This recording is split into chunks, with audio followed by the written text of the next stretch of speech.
નમસ્કાર દર્શક મિત્રો, કરુણા ટોક્સમાં આપનું સ્વાગત છે. વંદે ગો માતરમ. દોસ્તો, 15મી મે એટલે વર્લ્ડ એથ્લેટિક ડે. એથ્લેટિક રમતગમતનું આપણા જીવનમાં ખૂબ મહત્વ છે, બધી રીતે, શારીરિક રીતે, માનસિક રીતે, આર્થિક રીતે, તમામ રીતે. કારણ કે શરીર સ્વસ્થ હોય તો જ એ જ સંપત્તિ છે સાચી. બાકી પૈસા ગમે એટલા હોય કે સંપત્તિ હોય અને શરીર સ્વસ્થ ન હોય તો એનો કંઈ મતલબ નથી. તો એને માટે સ્પોર્ટ્સ, રમતગમત, શરીર રમતો આ બધું જ જરૂરી છે. પણ કમનસીબે ધીમે ધીમે આપણે એનાથી દૂર થતા જઈએ છીએ. આપણા બાળકોને પણ આપણે દૂર કરી રહ્યા છીએ અને એક ભૌતિકતા તરફ આગળ વધવામાં ક્યાંક આપણે આ રમતો મિસ કરી રહ્યા છીએ અને રમતમાં પણ આમ બહુ આપણે લિમિટેડ થઈ ગયા છીએ. તો રમતગમત શું છે, એનું જીવનમાં મહત્વ શું છે, એના ફાયદા કેટલા છે, આપણે ક્યાં ઊભા છીએ અત્યારે, એ બધા વિષયો પર ચર્ચા કરવા એ વિષયના એક નિષ્ણાત આપણી સાથે સ્ટુડિયોમાં ઉપસ્થિત છે અને એ છે પ્રોફેસર ડૉક્ટર મીનાક્ષીબેન પટેલ, જે રાજકોટની જાણીતી જસાણી કોલેજમાં શારીરિક શિક્ષણ વિભાગના અધ્યાપક છે. મીનાક્ષીબેન, આપનું સ્વાગત છે. નમસ્કાર. નમસ્કાર સર. મીનાક્ષીબેન, સૌથી પહેલાં તો એ જણાવો કે આજે વર્લ્ડ એથ્લેટિક ડે છે 15મી મે, તો એથ્લેટિકની વ્યાખ્યામાં કઈ રમતો આવતી હોય છે? આપણી જે શેરી રમતો છે અથવા આપણે નાના હતા અને રમતા હતા એ બધી રમતો આવી જાય છે કે આપણે ટીવીમાં જેને જોઈએ છીએ એ જ રમતો આવે છે? એટલે એથ્લેટિક શબ્દ મૂળ જ્યાંથી જે ભાષા પરથી આવ્યો છે એ લેટિન શબ્દ છે, એથ્લેટિક્સ. વાહ. એથ્લીટ જે એથ્લેટિક્સમાં પાર્ટિસિપેટ કરે એને એથ્લીટ કહેવાય. હવે પ્રાચીન સમયમાં જે એથ્લીટ શબ્દનો મિનિંગ હતો એ ખૂબ વધારે વ્યાપ ધરાવતો આ શબ્દ છે. બરાબર. બહુ વર્ષો પહેલા જ્યારે પ્રાચીન ઓલિમ્પિક થતું હતું એ સમયની હું વાત કરું તો પ્રાચીન ઓલિમ્પિક સમયમાં એથ્લીટ શબ્દ એમના માટે પ્રયોજવામાં આવતો હતો કે ફિઝિકલ ટ્રેનિંગની અલગ અલગ પ્રવૃત્તિઓ એ જમાનામાં થતી હતી એ યુગમાં. તો ફિઝિકલ ટ્રેનિંગની પ્રવૃત્તિઓની અંદર પછી એ ટ્રેનિંગ હોય, કેળવણી હોય કે પછી કોમ્પિટિશન હોય, એમાં જે લોકો ભાગ લેતા હતા પ્રતિભાગી તરીકે, એ તમામ લોકોને એ સમયમાં એથ્લીટ્સ કહેવાતા હતા. બરાબર. અને અત્યારે પણ આપણે જોઈએ તો કોઈ પણ ગેમની અંદર ભાગ લેતા ખેલાડીઓને પણ આપણે એથ્લીટ્સ કહી શકીએ છીએ. જી જી, વાહ, ખૂબ સરસ. મીનાક્ષીબેન, સામાન્ય રીતે આપણે ત્યાં એવું છે કે જે લોકો આમ બરછી ફેંક કરે છે, કે જે લોકો ચક્ર ફેંક કરે છે, ગોળા ફેંક કરે છે, અથવા તો જે જિમ્નાસ્ટિક પ્રકારની જે કસરતો કરે છે એને આપણે એથ્લીટ માનીએ છીએ. અને એના સિવાયના જે છે આપણી દેશી રમતો જે છે, જેમ કે કબડ્ડી છે, ખોખો છે, તો એને આપણે એથ્લીટ નથી માનતા. તો બેઝિકલી આ પણ બધા એ જ વ્યાખ્યામાં આવતા હોય છે ને? બિલકુલ આવી જાય.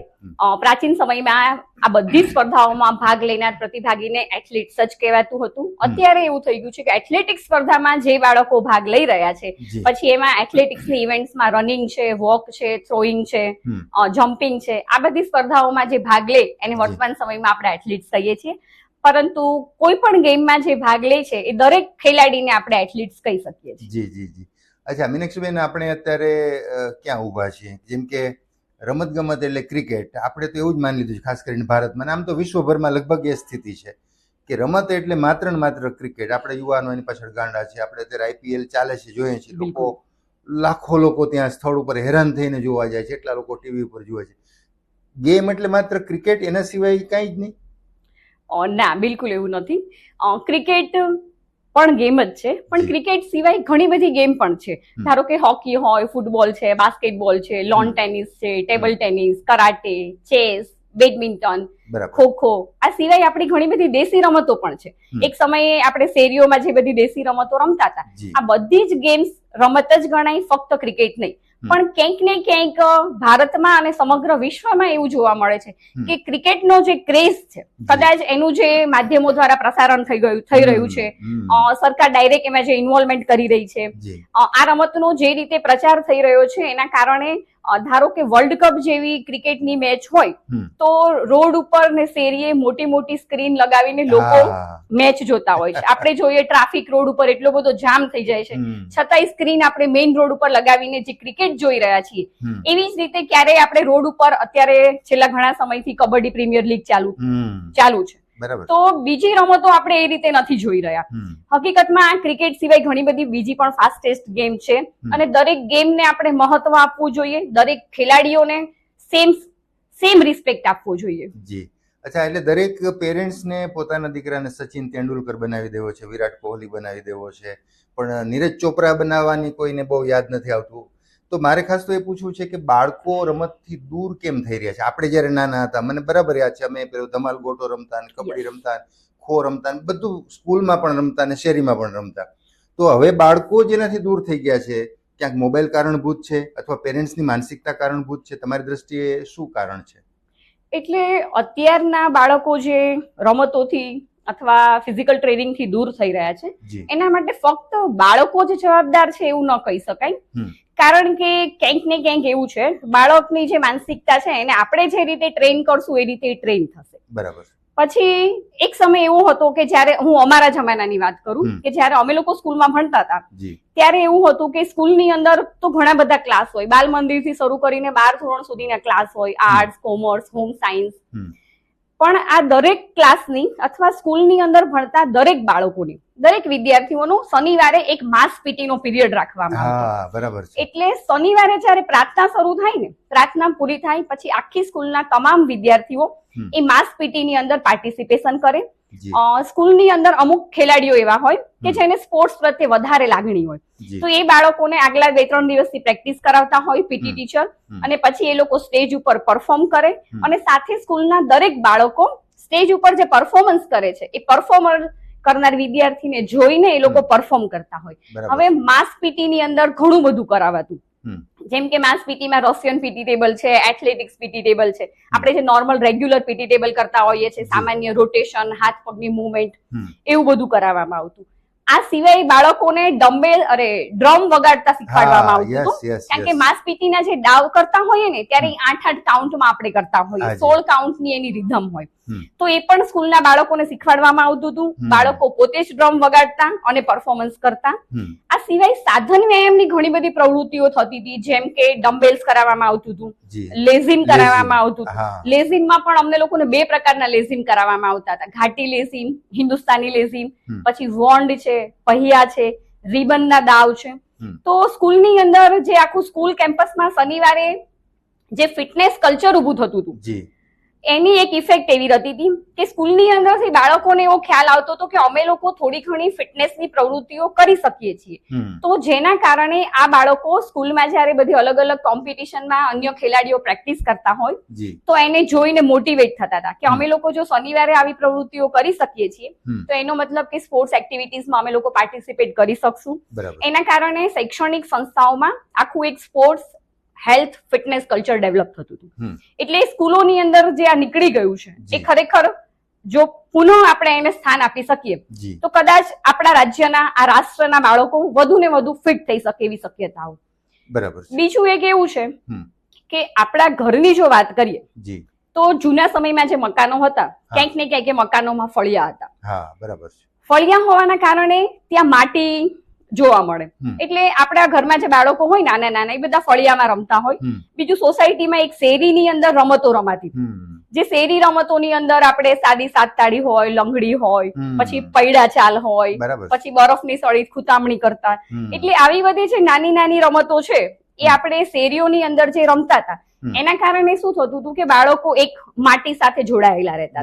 આપણે જાણીએ છીએ જમીન ખૂબ જ મહત્વના 5 તત્વોમાંનું એક તત્વ છે, એટલે જમીન અને આકાશ સાથે બાળકો સીધા જોડાયેલા રહેતા હતા. બીજું માટી સાથે જોડાયેલા રહેવાના કારણે માટી આપણે અત્યારે જાણીએ છીએ કે થેરાપીના આ લેટેસ્ટ યુગની અંદર અત્યારે મડ થેરાપીનો પણ ઉપયોગ થઈ રહ્યો છે, તો બાળકો એની સાથે જોડાયેલા રહે. બીજું શેરી બાળકો પાસે એક ઓપ્શન રહેતો હતો કે હવે અમારી પાસે ફ્રી સમય છે તો અમે શું કરીએ, તો સોસાયટીની અંદર રમતા હતા આવી રીતે બાળકો, અને ડાયરેક્ટ ઇનડાયરેક્ટ એમનામાં ફિટનેસ ડેવલપ થતી હતી. વર્તમાન સમયની પરિસ્થિતિ એવી છે કે ઘરમાં ફળિયા કે માટી રહ્યું નથી, ક્યાંક ને ક્યાંક કદાચ સાફ સફાઈના પ્રશ્નોના કારણે આ એક વૈકલ્પિક વ્યવસ્થા વિચારી હોઈ શકે. અને બીજું કે માતા પિતાની માનસિકતા એવી થઈ છે કે જો બાળક નથી રહેતું, કારણ કે અત્યારે જોઈન્ટ ફેમિલી વાળો કોન્સેપ્ટ થોડો નીકળી રહ્યો છે, એટલે ઘરમાં કદાચ જો વડીલો ન હોય તો પેરેન્ટ્સ એવું વિચારતા હોય કે અમે કંઈક કામમાં રોકાયેલા છીએ ઘરમાં, પછી કુકિંગ હોય કે બીજું કોઈ પણ કામ હોય તો બાળકને જો મોબાઈલ આપી દઈએ તો બાળક એની સ્ક્રીનમાં જોયા કરે અને એ શાંતિથી રમ્યા કરે, અને બીજું કે આપણે આપણું કામ શાંતિથી કર્યા કરીએ. બરાબર. પણ એના કારણે એક સાઈડ ઇફેક્ટ એવી થાય કે નાનપણથી જ બાળકને મોબાઈલ આપણે આપ્યો છે, ક્યાંક ને ક્યાંક એ ટેવ ડાયરેક્ટ ઇનડાયરેક્ટ આપણે બાળકોને પાડી છે. હવે બાળક જયારે એ ટેવથી યુઝ ટુ થઈ ગયું છે, ઘણા વર્ષો આપણે એના હાથમાં મોબાઈલ આપ્યા પછી એ મોટું થાય ત્યારે આપણે એને એમ કહીએ કે હવે આ મોબાઈલ તમે મૂકી દો, તો કોઈ પણ વસ્તુની જયારે તમને ટેવ પડી જાય છે ત્યારે એ ટેવમાંથી બહાર આવવું એ બહુ મુશ્કેલ કાર્ય છે. એટલે બાળક માટે એ ખૂબ મુશ્કેલ લાગે છે. અને બરાબર. બીજું સતત મોબાઈલની સ્ક્રીન સામે જોયા કરવાના કારણે હમ. એક તો આપણને સર્વાઇકલ પેઇન થવાની શક્યતાઓ રહે. હા. બીજું સ્પાઇનનું જે રિયલ પોસ્ચર બોડીનું હોવું જોઈએ, હમ. ક્યાંક ને ક્યાંક પોસ્ચર ડિફોર્મિટીઝ થાય. બરાબર. પોસ્ચર ડિફોર્મિટીઝમાં આપણે જોઈએ તો પછી લોર્ડોસિસ થઈ શકે, કાઇફોસિસ થઈ શકે, સ્કોલિયોસિસ થઈ શકે. તો આવું ઘણા બધા પ્રશ્નો ઊભા થવાની શક્યતા થાય. બીજું જી. આપણી આઈ સાઇટ ઉપર પણ એની બરાબર. ઇફેક્ટ થાય. અચ્છા મીનાક્ષીબેન, ખાસ કરીને પેરેન્ટ્સની તમે વાત કરી તો મોટાભાગના પેરેન્ટ છે એક મોબાઈલ, એ વાત તો તમારી 100% સાચી છે, પણ સાથે સાથે એ પણ ક્યાંક છે કે બાળકને તડકો લાગી જાય, ધૂળની એલર્જી છે, આમ છે, માંદું પડી જાય, એટલે એટલું બધું આમ પ્રોટેક્શનમાં બાળકને રાખવામાં આવે છે નાનપણથી કે એ આમ જેને કહેવાય ને કે આમ પોપલું કે પોચું જેને કહેવાય. હવે ગામડામાં તો લોકો છોકરાઓને એમને આમ રખડતા મૂકી દેતા. ભલે એ કન્સેપ્ટને પણ આપણે 100% પ્રશંસા નથી કરતા, બાળકનું ધ્યાન રાખવું જોઈએ, પણ મમ્મીઓની ખાસ કરીને જે આદત છે થોડુંક એમને પણ કહી દો કે એના બાળકને થોડુંક આમ સ્ટ્રોંગ કરે. એટલે બાળકોને આપણે જે રીતે ટ્રેન કરશું એ રીતે બાળકો ટ્રેન થશે. આપણે એવું વિચારતા હોઈએ કે આપણે આપણા બાળકને બહુ સેફ એટમોસ્ફિયર આપીએ, હા. તો આ એ સેફટીની મેટર નથી. હા, બરાબર. આપણું બાળક કોઈ એવી જગ્યાએ ગયું હોય કે જ્યાં એને કોઈ ઉઠાવી જવાની શક્યતાઓ હોય, ત્યાં આપણે બિલકુલ બાળકનું ધ્યાન રાખવું જોઈએ. બરાબર. એની પાછળ આપણે એક સેફ કવર ઊભું કરવું જોઈએ. હમ. પણ જ્યારે આપણે આ બધી મેદાનની એવી વાતો કરતા હોય કે બાળક ધૂળમાં રમે કે તડકામાં રમે, આપણે સૌ જોઈએ છીએ. ઘણી બધી વખત આપણે રોડ ઉપરથી નીકળતા હોઈએ, ઘણી મોટી મોટી બિલ્ડિંગો બનતી હોય છે, કન્સ્ટ્રક્શન સાઇટ ચાલુ હોય, તો ત્યાં ઘણા બધા કડિયા મજૂર ભાઈ બહેનો કામ કરતા હોય છે. જી. તો એમના બાળકો ત્યાં રોડ ઉપર કન્સ્ટ્રક્શન સાઇટ ઉપર જ હિંચકા અથવા સાડીના હિંચકા બનાવીને એ બાળકો ત્યાં સૂતા હોય છે. બરાબર. તો શું એ બાળકોનું ફિટનેસ લેવલ ઓછું થયું? ના. એ બાળકોને તડકા અથવા માટીના કારણે કઈ નુકસાન થયું? તો જૂના સમયમાં જોઈએ તો ખેતીવાડી બધા ઘરે જ કરતા હતા. બરાબર. અત્યારે ભાગ્યા પ્રથાથી આપણે ખેતીવાડી કરાવી રહ્યા છીએ, તો એમના બાળકો ખેતરમાં જ મોટા થાય છે. બરાબર. તો એનો મતલબ એવો છે કે ધૂળ અને તડકો બાળકને નુકસાન કરે છે અથવા એને હાનિ પહોંચાડશે, એ કન્સેપ્ટ સાવ ખોટો છે. ધૂળમાં અને તડકામાં જ બાળકો ફિટ થાય, મજબૂત થશે અને તંદુરસ્ત શરીરમાં જ તંદુરસ્ત મન વસી શકે છે. તો બાળકો ફિઝિકલી અને મેન્ટલી સ્ટ્રોંગ થશે. મીનાક્ષીબેન, વિષયને ફરી પાછો હાઈસ્કૂલમાં પ્રાથમિક કક્ષાએ શારીરિક શિક્ષણને, સ્પોર્ટ્સને લઈ આવવો જોઈએ અને મહત્વ આપવું જોઈએ. બીજું કે શાળા કોલેજો પાસે મેદાનો નથી, બહુ મોટી મુશ્કેલી શહેરોમાં ખાસ કરીને આ પરિસ્થિતિ છે, એ આપણે નહીં બદલી શકીએ, પણ એને કંઈ એવા રૂલ હોવા જોઈએ કે ભાઈ એક વિષય તરીકે ફરજિયાત શાળા કોલેજમાં સ્પોર્ટ્સ આવે, શારીરિક શિક્ષણ આવે. અને અત્યારે તો આધુનિક કેટલું બધું તમારા જેવા લોકો એ વિષયમાં માસ્ટર ડિગ્રી, PhD કરીને જ્યારે શિક્ષણ આપતા હોય છે ત્યારે કેટલું બધું સરસ કામ થઈ શકે. તો હવે શું કરવાની જરૂર છે ફરી પાછું સ્પોર્ટ્સને ઉજાગર કરવા માટે? સૌ પ્રથમ તો સ્પોર્ટ્સને જો આપણે ફરીથી ઉજાગર કરવા માંગતા હોઈએ સમાજની અંદર, તો સૌથી પહેલા શિક્ષણના જે મેઇન પાર્ટ આપણે પાડ્યા છે કે એમાં પ્રાઇમરી એજ્યુકેશન. હાયર એજ્યુકેશન સુધી બાળકો જ્યારે આવે ત્યાં સુધીમાં તો બાળકોની ઉંમર પ્રમાણે ઓલરેડી ઘડાઈ ગયેલું શરીર છે. બરાબર. પછી એ ઉંમરે જ્યારે આપણે બાળકોને ફિઝિકલી કઈ ટ્રેનિંગ આપવાનું વિચારતા હોઈએ તો એમાં પરફોર્મન્સ આવવાની શક્યતાઓ એટલી નથી કે જેટલી કુમળી વયના બાળકોને આપણે ટ્રેનિંગ આપીએ અને એ પરફોર્મન્સ આવે. તો પ્રાથમિક શાળા, હાઈસ્કૂલ, હાયર સેકન્ડરી સ્કૂલની અંદર શારીરિક શિક્ષણ વિષય ખરેખર ફરજિયાત હોવો જોઈએ. બીજું, શારીરિક શિક્ષણ વિષય જો ફરજિયાત હોય તો સ્કૂલની અંદર શારીરિક શિક્ષણ અધ્યાપકો અથવા તો શારીરિક શિક્ષણ શિક્ષકો હોવા જોઈએ, કારણ કે આ વિષય એવો છે ટેકનિકલી થોડો સાઉન્ડ છે. બીજું, તમે ડાયરેક્ટ શારીરિક શિક્ષણ અને સ્પોર્ટ્સ સીધું હ્યુમન બોડી સાથે કામ કરે છે. તો જ્યારે આપણે હ્યુમન બોડીની વાત કરતા હોઈએ ત્યારે એની અંદર એનાટોમી છે, એક્સરસાઇઝ ફિઝિયોલોજી છે, કિન્સિયોલોજી છે, સાયન્ટિફિક પ્રિન્સિપલ્સ ઓફ ટ્રેનિંગ છે. તો આ સબ્જેક્ટ જે લોકો ભણેલા હોય, જે એમના નિષ્ણાંત છે, એ ફિઝિકલ એજ્યુકેશન ટીચર્સ અને પ્રોપર ન્યાય આપી શકે આ વિષયને. એટલે સ્કૂલની અંદર સૌપ્રથમ તો શારીરિક શિક્ષણ અને સ્પોર્ટ્સ વિષય હોવો જોઈએ. બીજું, વિષયની સાથે વિષયના શિક્ષકો હોવા જરૂરી છે. અને જ્યારે આપણે પ્રાથમિક શાળામાંથી આ વિષયને ઓપ્શનલ સબ્જેક્ટ તરીકે અથવા તો સાવ રિમૂવ કરીએ છીએ ત્યારે ડાયરેક્ટ અથવા ઇનડાયરેક્ટ મોડમાં આપણે આ રાજ્યના, આ રાષ્ટ્રના બાળકોની ફિટનેસ કલ્ચર અને ફિઝિકલ ટ્રેનિંગને ઓપ્શનલ મોડમાં મૂકી દીધી છે. તો આ એવી વસ્તુ છે કે ધારો કે બાળક સ્કૂલમાં ભણતું હશે, મોટું થઈને ડોક્ટર બને, એન્જિનિયર બને, CA બને, CS બને, બાળકને જે ફિલ્ડમાં રસ છે એ ફિલ્ડમાં બાળક જાય. બરાબર. પણ ફિઝિકલ ફિટનેસની જરૂરિયાત એને દરેક ફિલ્ડમાં રહેવાની છે. કોઈ પણ ફિલ્ડમાં એક ડોક્ટરને જો 4-5 કલાકનું ઓપરેશન કરવાની જરૂર પડે બરાબર તો 4-5 કલાક ઊભું રહેવા માટે એમને પણ ફિઝિકલી અને મેન્ટલી ફિટનેસ લેવલ જરૂરી છે. બરાબર છે. તો સ્કૂલની અંદર આ વિષય ફરજિયાત હોવો જ જોઈએ. જી. અચ્છા, હવે વાત આવે છે કે માનો કે બાળકને રમતમાં રસ છે, શાળામાં પણ માનો કે ક્યાંક આ રીતે શીખવાય છે, તો ફૂડ હેબિટની, કારણ કે આપણા બાળકોની ખાસ કરીને યુથ અને કિશોરો કિશોરીઓ અને નાના બાળકો મેગીથી માંડીને બધું જ ઓનલાઈન મળે છે. એક તમે મેસેજ કરો, રાત્રે 12 વાગે ઘેરે તમને પાર્સલ આવી જાય છે.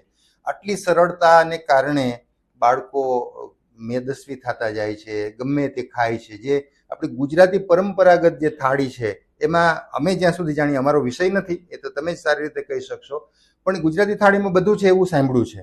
એક સ્પોર્ટ્સના નિષ્ણાત તરીકે તમે ગુજરાતી થાળીને ક્યાં મૂકો છો, અને બીજું કે આ જે ફૂડ હેબિટ છે આપણા યુવાનોની એ કેટલી વાજબી છે, એને બદલે શું ખાવું જોઈએ?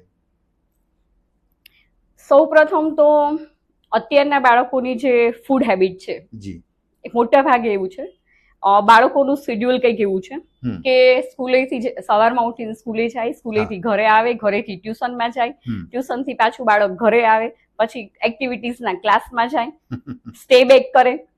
આટલી ફાસ્ટ લાઈફસ્ટાઈલની વચ્ચે ક્યાંક પેરેન્ટ્સને અને ક્યાંક બાળકોને અત્યારે આપણે જોઈએ તો જાણે એમ એવું લાગે કે લોકોને જમવાનો ટાઈમ જ ન મળતો હોય એવું લાગે છે. લોકો દોડતા દોડતા ખાઈ રહ્યા છે, ભાગતા ભાગતા, ચાલતા ચાલતા. જે રીતે લોકો જમી રહ્યા છે, આપણને એવું લાગે છે કે આપણી પાસે જો જમવા માટેની પણ 10 મિનિટ નથી, તો જે આપણે આટલી બધી મહેનત કરી રહ્યા છીએ, આટલું બધું જે આખું આપણે ડેવલપ કરી રહ્યા છે, એનું આઉટપુટ શું? તો કંઈ નહીં. કારણ કે ચાલતા ચાલતા ટ્રેનમાં લોકો દોડતા દોડતા જમી રહ્યા છે. આપણે ઘણા બધા રોડ ઉપર નીકળતા હોઈએ, આખું બધું જોતા હોઈએ, આખું એક કલ્ચર શું છે સોસાયટીનું. બીજું છે ફાસ્ટ ફૂડનો કન્સેપ્ટ છે. આપણે જોવા જઈએ તો એક સમયે જે હોટલોનું અસ્તિત્વ અત્યારે જેટલું જોવા મળે છે, પછી હોટલો હોય કે લારીઓ હોય, બધું જે કાંઈ હોય કે જ્યાં આપણે જમવા માટે જઈએ છીએ. એક સમય એવો હતો કે આટલી બધી હોટલો, આટલા બધા જીમ, આટલી બધી લારીઓ, ખાઉધરી ગલી, આવું બધું અસ્તિત્વ પ્રાચીન સમયમાં ક્યાંય જોવા મળતું નહોતું. આજે ઇન્ડસ્ટ્રી ડેવલપ થઈ છે, છેલ્લા 20 વર્ષમાં ડેવલપ થયેલી ઇન્ડસ્ટ્રી છે. તો પ્રાચીન સમયમાં એવું હતું કે બધા ઘરે જ બનાવીને સાથે હળી મળીને જમતા, જમવામાં પણ એક સાથે બેસીને જમતા બધા. હવે જે ફાસ્ટ ફૂડનો કન્સેપ્ટ છે એમાં સૌથી વધારે મેંદો વપરાતો હોય, પછી એ બ્રેડ હોય કે તમે બર્ગર ખાઓ, પીઝા ખાઓ, કંઈ પણ હોય, તો જ્યારે મેંદો સૌથી ઝીણો લોટ ગણાય, પચવામાં પણ થોડું મુશ્કેલ પડે. તો જ્યારે આપણે આવી ફૂડ હેબિટને જો ફોલો કરતા હોઈએ તો તમારું ફિટનેસ લેવલ 100% આનાથી ડાઉન થવાનું છે. બીજું, અત્યારે જે આપણે કોલ્ડ ડ્રિંક્સનો કન્સેપ્ટ આવી રહ્યો છે, પછી ફેન્ટા હોય, લિમ્કા હોય, કોકા હોય, પેપ્સી હોય, તો જેટલા તમે કલર ડ્રિંક્સ પીશો, આ કલર જે અંદર યુઝ થઈ રહ્યો છે એ નેચરલ કલર છે કે નથી, આપણે સૌ જાણીએ છીએ કે નથી. એને આપણી પાસે શું સાબિતી? તો જ્યારે એમાં એક પણ જગ્યાએ નેચરલ કલર નથી વપરાતો, ફૂડની અંદર ઓર્ગેનિક ફૂડ નથી હોતું, અને આપણે બહારથી તરત જ આવી બધી વસ્તુઓ મંગાવીને જમવામાં એનો ઉપયોગ કરતા હોઈએ, તો ક્યાંક ને ક્યાંક આપણી હેલ્થની ઉપર એની સાઈડ ઇફેક્ટ થવાની જ છે. જી. અચ્છા, ગુજરાતી થાળી, મને ખાસ રસ એમાં છે કે ગુજરાતી થાળી આપણે જે દાળ ભાત શાક રોટલી ખાતા હોય છે, થોડુંક સંભારો વગેરે ખાતા હોય, છાશ પીતા હોય, રાત્રે દૂધ પીતા હોય, સવારમાં રાતની ભાખરી અથવા તો સવારે બનાવેલું અથવા તો રોટલો બાજરા, અત્યારે તો મિલેટ્સ આખો સમય ચાલે છે, મિલેટ્સના વાનગીઓ, મિલેટ્સનું આખું યુનોએ 2023નું વર્ષ ઇન્ટરનેશનલ યર ઓફ મિલેટ્સ જાહેર કર્યું હતું. તો મિલેટ્સનું અને ગુજરાતી થાળીનું એક સ્પોર્ટ્સમેન માટે શું મહત્વ છે? સૌ પ્રથમ તો આ મિલેટ્સનો જે આટલો બધો પ્રચાર રાતોરાત સરકારને કરવો પડ્યો, એનું કારણ શું? મિલેટ્સનો પ્રચાર કરવાનું મુખ્ય કારણ જ છે ક્યાંક ને ક્યાંક સરકાર ચિંતિત છે કે લોકોની હેલ્થ દિવસે ને દિવસે બગડી રહી છે, ફિટનેસ ખરાબ થઈ રહી છે. તો મિલેટ્સ એવો આહાર છે કે જેની તરફ આપણે જો યુવા પેઢીને ઢાળવાનો પ્રયત્ન કરીશું તો કદાચ ફાસ્ટ ફૂડના કન્સેપ્ટમાંથી ધીરે ધીરે આ પેઢી એક નવી દિશામાં આગળ વધે. એટલા માટે સરકાર પોતે આનો પ્રચાર ખૂબ સરસ કરી રહી છે. હવે મિલેટ્સનો જે પ્રચાર અત્યારે થઈ રહ્યો છે, વર્ષો પહેલા આપણે મિલેટ્સ વાપરતા હતા, પછી એમાં બાજરો હોય, મકાઈ હોય, જાર, જવ, રાજગરો, રાગી, આ બધા મિલેટ્સ વર્ષો પહેલા વપરાતા હતા. આજે પણ આદિવાસી વિસ્તારોમાં આપણે જઈએ તો આદિવાસી વિસ્તારના લોકો, એમના બાળકો આ જ મિલેટ્સનો ઉપયોગ કરીને પોતાનું જમવાનું બહુ સરસ રીતે બનાવે છે અને ઉપયોગ કરે છે. હવે ગુજરાતી થાળીની જો વાત કરીએ તો મોટા ભાગે આહારના જે ઘટકો હોય એમાં કાર્બોહાઈડ્રેટ્સ આવે, પ્રોટીન છે, ચરબી છે, વિટામિન્સ છે, ખનિજ ક્ષાર છે અને પાણી છે. આહારના જે આ 6 ઘટકો છે એ મુખ્ય ઘટકો છે. બરાબર. તો આ 6 ઘટકો આપણા ગુજરાતી થાળીમાંથી 100% આપણને મળી જાય એવી સંપૂર્ણપણે શક્યતાઓ છે. વાહ. તો જ્યારે ગુજરાતી થાળી આટલી પરફેક્ટ છે, બીજું દરેક સ્ટેટનું પોતાની એક ડીશ હોય. પછી ગુજરાતમાં ગુજરાતી થાળી હોય, કેરળની અંદર પોતાનું કેરળની થાળી હોય, ત્યાં એ લોકો સ્પેસિફિક કોપરેલ વાપરતા હોય, આપણે લોકો અહીંયા સિંગ તેલ, તલનું તેલ પ્રિફર કરતા હોય.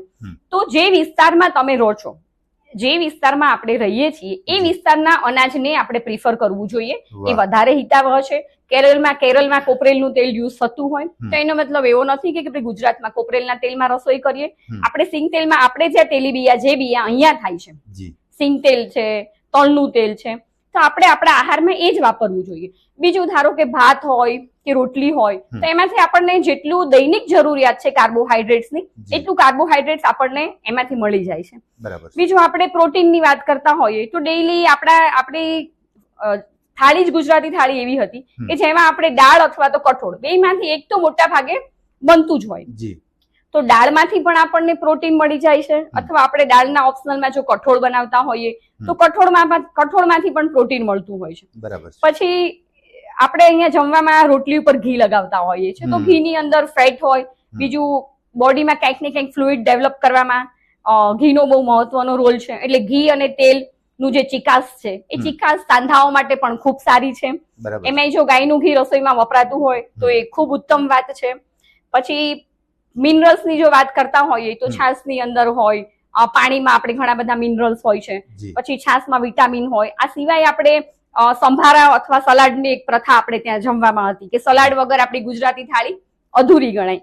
તો સલાડ કે જે સંભારો છે એની અંદરથી પણ આપણને મિનરલ્સ, વિટામિન્સ મળી જતા હોય છે. એટલે ગુજરાતી થાળીનો જે કન્સેપ્ટ છે એ એકદમ સંપૂર્ણ થાળી છે કે ખોરાકના તમામ ઘટકોને આવરી લે છે. મીનાક્ષીબેન, એક ખાસ કરીને જે છોકરાઓ જીમમાં જતા હોય છે એને પછી ત્યાં જે એના ટ્રેનર હોય ઘણા કિસ્સામાં એવી સલાહ આપતા હોય છે, દરેક જગ્યાએ નહીં હોય એવું, પણ કેટલાય કિસ્સામાં એવી સલાહ આપતા હોય તમારે એક્સ્ટ્રા પ્રોટીન પાવડર લેવો જોઈએ. એટલે છોકરાઓ મોંઘા પડીકા મગાવે ને ખાય અને એ વધારાનું પેટમાં નાખે, એને કારણે ડોક્ટરો એવું કહે છે કે ઘણી વાર કિડનીના ઘણા પ્રશ્નો થાય છે. તો ગુજરાતી થાળીને તમે આટલી સરસ રીતે વર્ણવી છે, સરસ રીતે ડિઝાઇન થયેલી છે, હવે કઈ ઉપરથી આવું લેવાની જરૂર છે જેને આપણે દવા કહીએ છીએ? એટલે પ્રોટીન પાવડરનો જે કોન્સેપ્ટ છે ને, હું વ્યક્તિગત રીતે એની સાથે સહમત નથી. બરાબર. કારણ કે સપ્લિમેન્ટ્સ લેવાની જરૂર ત્યારે પડે કે જ્યારે આપણી પાસે રિયલ ફોર્મમાં અવેલેબલ ન હોય.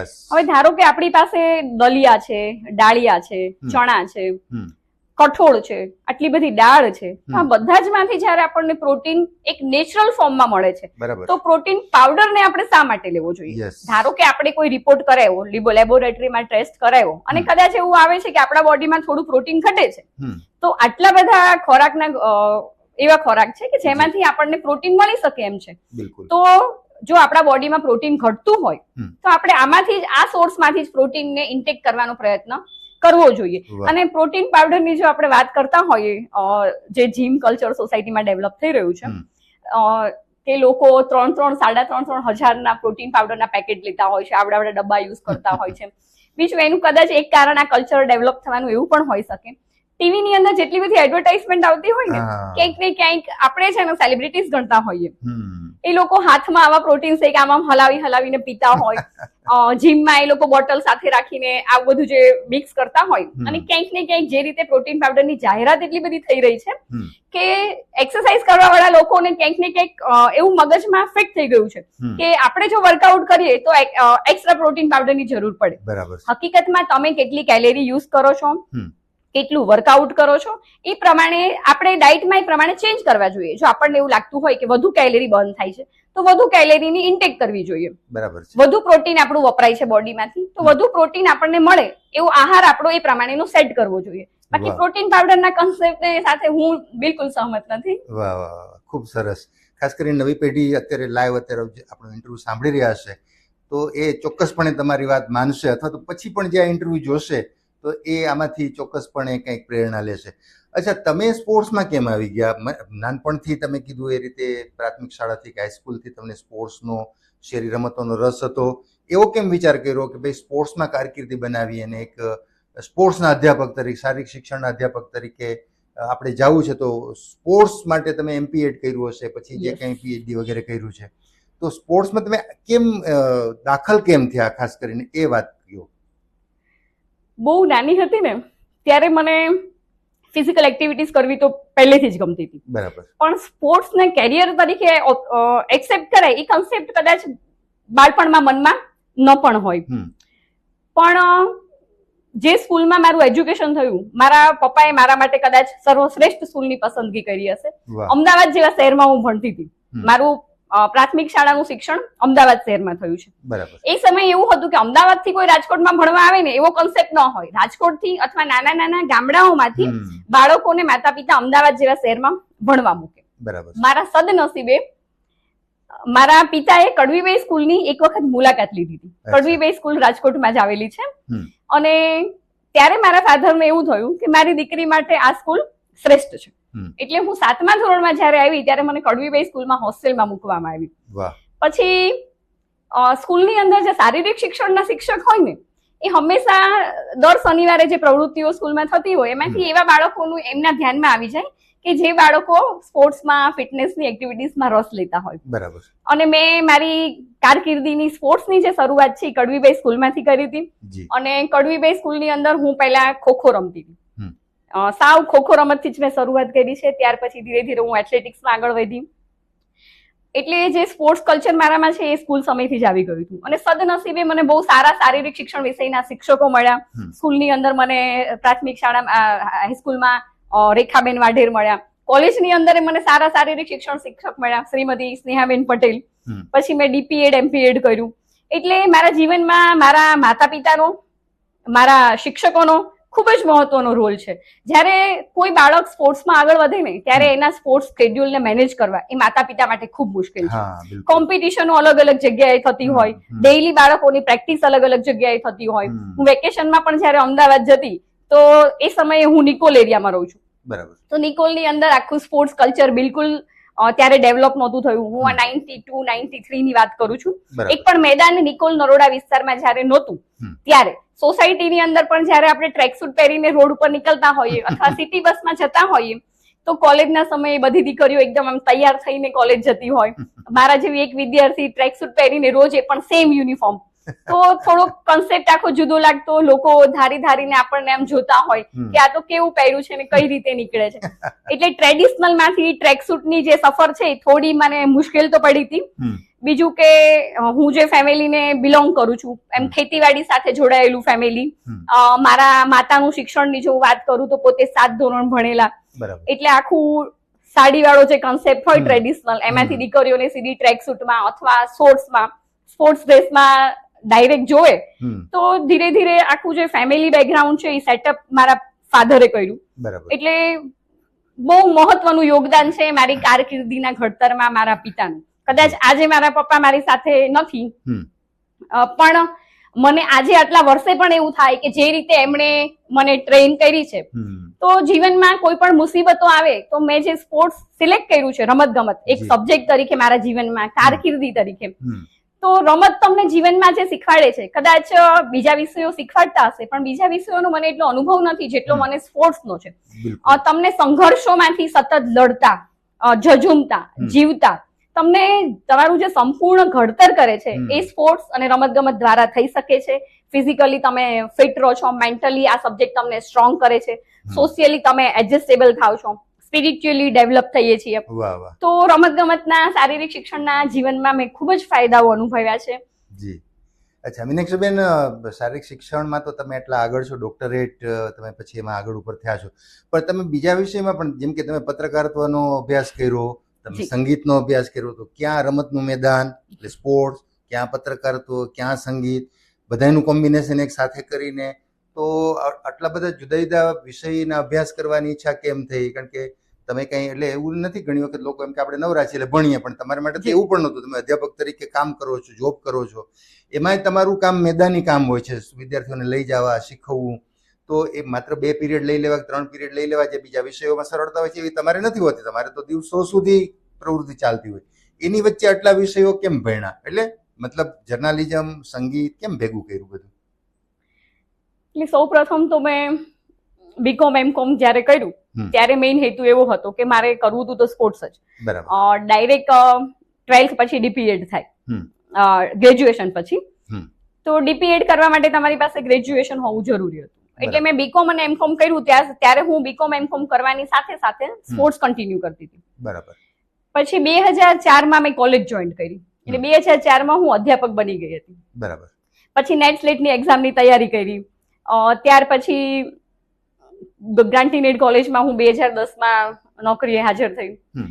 પછી મ્યુઝિકનો જે કન્સેપ્ટ છે ક્યાંક ને ક્યાંક સંગીત અને સ્પોર્ટ્સ એકબીજા સાથે જોડાયેલું છે. કારણ કે સ્પોર્ટ્સની હ્યુમન બોડીની પોતાની એક રિધમ છે, બોડીની પોતાનું પણ એક બીટ હોય. તો યોગ ધારો કે હોય તો યોગને સંગીત સાથે પણ સંબંધ છે. ધારો કે સંગીતમાં તમારે આરોહ અવરોહ જેમાં વધારે ને વધારે તમારે પ્રેક્ટિસ કરવી હોય તો તમે એમાં પણ જો યોગની પ્રેક્ટિસ કરી શકો, પ્રાણાયામની પ્રેક્ટિસ કરો તો એવું બને કે સંગીતના ફિલ્ડમાં પણ એમાં સારું રિઝલ્ટ મળી શકે. તો યોગ પણ એવું છે કે જે એક સાધના છે, સંગીત પોતે પણ સાધના છે. તો ક્યાંક ને ક્યાંક એવું બિલકુલ નથી કે યોગ હોય કે સ્પોર્ટ્સ કે મ્યુઝિક એકબીજા સાથે જોડાયેલું નથી. અંતે તો સ્પોર્ટ્સ કે મ્યુઝિક બધું રિધમ સાથે જોડાયેલું છે. બિલકુલ. અને જર્નાલિઝમની વાત કરીએ તો હું સ્પોર્ટ્સ કરતી ત્યારથી જ સ્પોર્ટ્સની એક ઇનબિલ્ટ ક્વોલિટી એવી છે કે તમે જ્યારે રમત ગમતમાં આગળ વધો ને ત્યારે તમારી અંદર લીડરશિપ છે, ક્વોલિટી, અમુક ક્વોલિટી એવી હોય કે જે ઓટોમેટિક ડેવલપ થતી હોય. તમે તમારી જાતને પ્રેઝન્ટ કરવાની જે ક્ષમતા છે, કદાચ એ બાળકો નાનપણથી જ કોમ્પિટિશનમાં ને એમાં ભાગ લેતા હોય તો એ સ્કિલ બાળકોમાં નાનપણથી ડેવલપ થતી હોય. એટલે મને જર્નાલિઝમ ફિલ્ડમાં આવવાનું મારો હેતુ એક જ હતો કે મેં ઇન્ડિયાની અંદર ઘણી બધી જગ્યાએ ઘણા બધા સિટીમાં સ્પોર્ટ્સ જર્નાલિઝમનો કોન્સેપ્ટ વિશે સાંભળ્યું હતું. બરાબર. પછી અહીંયા પણ મેં જોયું હતું ત્યારે સ્પોર્ટ્સ જર્નાલિઝમ થતું નહોતું. એટલે મેં જર્નાલિઝમ કરવાનું વિચાર્યું અને જર્નાલિઝમમાં પણ મેં મારું એમફિલનું ડિસર્ટેશન જે એમપીએડમાં કર્યું, એમજેએમસીમાં, એ મેં સ્પોર્ટ્સ ઉપર જ કર્યું હતું. અત્યારે હું જર્નાલિઝમમાં પીએચડી કરી રહી છું તો એનો પણ મારો સબ્જેક્ટ સ્પોર્ટ્સ જર્નાલિઝમ જ છે. એટલે મને જર્નાલિઝમ ફિલ્ડમાં જે સ્પોર્ટ્સ જર્નાલિસ્ટ વાળો જે કન્સેપ્ટ હતો એ મારા મનમાં ક્યાંક ઊંડે સુધી થોડો રોપાયેલો હતો. એટલે મને એવો વિચાર આવ્યો કે હું સ્પોર્ટ્સ જર્નાલિઝમ ફિલ્ડમાં કંઈક કરું. એક વખત પીએચડી કરી ચૂક્યા છો, બીજી વાર પીએચડી કરો છો, આગળ ઉપરના વિચારો શું છે? કારણ કે તમે જે રીતે સ્પોર્ટ્સની વ્યક્તિ છો એટલે જે રીતે દોડો છો તો આગળ ઉપર મનમાં કોઈ એવા સપના છે કે જે આટલું કરવાનું બાકી છે, જો શક્ય હોય તો આ પણ કરવું છે? હા, એટલે સ્પોર્ટ્સ જર્નાલિઝમમાં પીએચડી પૂરું થાય પછી હું યોગમાં પીએચડી કરવાનું વિચારી રહી છું.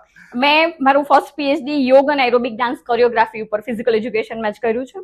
અત્યારે હું સ્પોર્ટ્સ જર્નાલિઝમમાં માધ્યમોમાં ખાસ કરીને વિજાણુ માધ્યમો અને મુદ્રિત માધ્યમોનો જે રમત ગમતના પ્રચાર અને વિકાસમાં શું ભૂમિકા છે આ સંદર્ભમાં અત્યારે હું કરી રહી છું કામ. સંશોધન કાર્ય ચાલુ છે મારું. ભવિષ્યમાં હું યોગમાં એક ઇન્વેન્ટરી ડેવલપ કરવાનું વિચારી રહી છું. વેલબિંગ ઇન્વેન્ટરી ઉપર હું કામ કરવાનું વિચારું છું. બસ ત્યાર પછી એક એલએલબી કરવાનો ખ્યાલ છે. ખૂબ સરસ. મીનાક્ષીબેન, તમે ખાસ તો આજે વર્લ્ડ એથ્લેટિક ડે છે અને તમે અમારા સ્ટુડિયોમાં આવ્યા અને સરસ વાતો કરી. ખાસ કરીને એક બાળકથી માંડીને, પેરેન્ટ્સથી માંડીને, કોલેજોથી માંડીને સરકારને પણ શું કરવું જોઈએ એ કદાચ આપણી આ વાતોમાંથી થોડુંક પ્રેરણા મળે એ પ્રકારનું આખું આપણો આજે ટોક થયો. અમારા દર્શકોને એક સરસ તમારો સંદેશો આપી દો. હું તમામ દર્શકોને એક નાનો એવો જ મેસેજ આપવા માંગીશ કે આપણે લોકોએ, દરેક લોકોએ કોઈ એક કરિક્યુલર એક્ટિવિટીઝ જીવનમાં કરવી જોઈએ. પછી એ સ્પોર્ટ્સ હોય, ફિટનેસ રિલેટેડ હોય, ડાન્સ, ડ્રામા, એરોબિક્સ, ગરબા, નૃત્ય, ચિત્ર, સંગીત, કોઈ એક શોખ જીવનમાં એવો રાખો કે જે આપણા પ્રોફેશન કરતા કંઈક થોડો જુદો પણ આપણને જીવનના કોઈ એક મોડ ઉપર જ્યારે આપણને એવું લાગશે કે આપણે એકલા છીએ, કોઈ એવું છે કે જે મારી સાથે કન્ટિન્યુ રહી શકશે, તો એ આ બધી એક્ટિવિટીઝ એવી છે કે જે તમે ઘરે પણ એકલા કરી શકશો, એની સાથે તમે વાતો કરી શકશો, એની સાથે તમે રહી શકશો. તો આવો એક શોખ જીવનમાં કેળવવો જોઈએ અને એ શોખ સાથે જીવવું જોઈએ. પછી આ દેશની અંદર મેં એવું જોયું છે, હજારો લોકો એવા છે, આખા વિશ્વમાં આવું બનતું હશે, પણ જે લોકો સાથે મારે વાત થતી હોય, રાત્રે જયારે સુવે ને લોકો ત્યારે એવો એક કન્સેપ્ટ માઇન્ડસેટ સાથે સૂતા હોય કે સવારે હું 5 વાગે ઉઠીશ, ઉઠીને ફ્રેશ થઈશ ને 6 વાગે ગ્રાઉન્ડ ઉપર જઈને કાં તો વોકિંગ કરીશ, રનિંગ કરીશ, સાયકલિંગ કરીશ, સ્વિમિંગ કરીશ. પણ રાત્રે સૂતા પછી જ્યારે આવો વિચાર સાથે આપણે સૂતા હોઈએ છીએ એમાંથી મોટા ભાગના લોકો એવા છે જે સવારે ઉઠી જ નથી શકતા. એક વખત જો તમે સવારે ઉઠવાની હિંમત કરશો, એક વખત ખાલી 1 મહિના પૂરતો જો આપ પ્રયોગ કરશો કે ભાઈ સવારમાં 6 વાગે ઉઠીને મારે કોઈ પણ એક ફિટનેસ એક્ટિવિટીઝ કરવી છે, તો 1 મહિનાની અંદર જ તમારું બોડી એનાથી યુઝ ટુ થઈ જશે. અને પછી તમને જે ખુલ્લી હવામાં ફ્રેશ ઓક્સિજન મળશે અને એનો જે આનંદ, જે અનુભૂતિ થશે, તમારા હૃદયના સ્પંદનો જ એ વાતને અનુભવી શકે. તો વિચાર્યા વગર, અત્યારે પણ ઓલરેડી મોડું થઈ ગયું છે, જે લોકો કોઈ પણ એક્ટિવિટીઝ નથી કરતા એમણે કોઈ એક શોખ કેળવવો જોઈએ અને એની ઉપર ડેઈલી વર્ક કરવું જોઈએ. બીજું, આ જગતના તમામ જીવ પોતે સુખી રહે, સમૃદ્ધ રહે, ફિટ રહે અને સોસાયટીને ક્યાંક ને ક્યાંક સોશિયલી, ફિઝિકલી, મેન્ટલી વધુ ફિટ કરવામાં જે રીતે આપણે આપણું યોગદાન આપી શકતા હોય એ રીતે આપણે સૌ એનું યોગદાન આપીએ અને સાથે મળીને આપણે કોઈ એવા સમાજનું નિર્માણ કરીએ કે જ્યાં ફિઝિકલી, મેન્ટલી લોકો સ્ટ્રોંગ બને અને સારી રીતે જીવન જીવી શકે. વાહ વાહ વાહ, ખૂબ સરસ મીનાક્ષીબેન. તમે આજે મેં પહેલા કીધું એમ અમારા સ્ટુડિયોમાં આવ્યા અને સરસ વાતો કરી અને ખૂબ પ્રેરણા અમને પણ મળીને જે લોકો અત્યારે સાંભળી રહ્યા છે, પછી સાંભળવાના છે, એને પણ ચોક્કસપણે પ્રેરણા મળશે. કારણ કે સ્પોર્ટ્સનું અથવા તો કોઈ પણ એક ફિઝિકલ એક્ટિવિટીનું જીવનમાં કેટલું મહત્વ હોય છે. આપણે જેમ પહેલા જ કીધું એમ ફાયદા છે સ્પોર્ટ્સમાં, તો એ લાભ શું કામે જતો કરવો અને આજથી જ આપણે જો ન કરતા હોય તો એ પ્રવૃત્તિ તરફ આગળ વધીએ. મિત્રો, ફરી પાછા કોઈ નવા વિષય સાથે, નવા વિષયના નિષ્ણાતો સાથે મુલાકાત કરશું. ત્યાં સુધી રજા આપશો. નમસ્કાર.